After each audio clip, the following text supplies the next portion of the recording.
If you go to any park these days, you're apt to find some kids or adults as well jumping around on a slack line. And not just any slack line, but you should have a Gibbon slackline, right, Robert?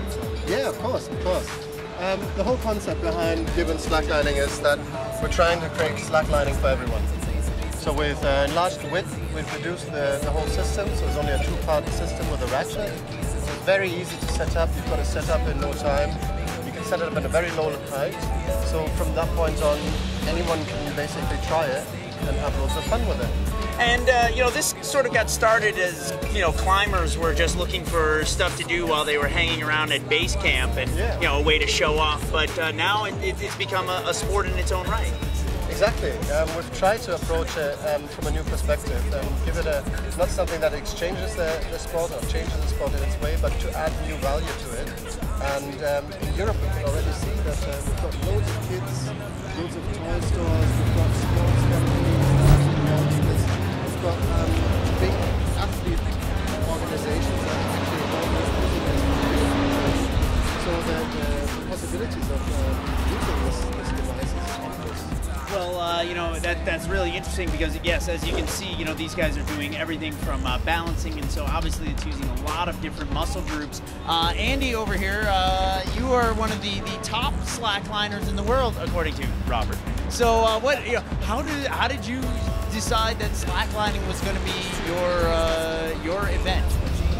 Slackline is very addicting to almost anybody who tries it. When you first step onto it and fall off, you'll go, huh, well, I kind of felt the balance. I kind of understood that. I'm going to try it again, and then you try it again, and then you're like, okay, well, it's been 3 hours, and now I'm crossing the line and turning around. Well, how do I get one of these kits? And then you get the kit, and it becomes a personal thing, a very, very individualized thing for everybody who tries it, and everybody has different styles. And we have slackliners who are coming from the climbing world, from the gymnastics world, from the breakdancing world, and they're all bringing different styles. And now it's kind of coming into its own world and having all this kind of like melting pot of style, I guess, that comes into these lines. What sort of sets, what was your biggest slacklining accomplishment? Was it just some, you know, between two buildings, over a gorge? What was it? Yeah, between buildings, over a gorge. I've been working with landing big tricks, combos, different body positions, flowing movements. It's come almost like an art form now. It used to, you know, it's more than just getting from point A to point B. You have to do it with some style. You do it with style, and you also can involve multiple tricks in different ways, and it becomes almost like dancing. And you can take it into the outdoors, you can do it on the beach, it's environmentally low impact.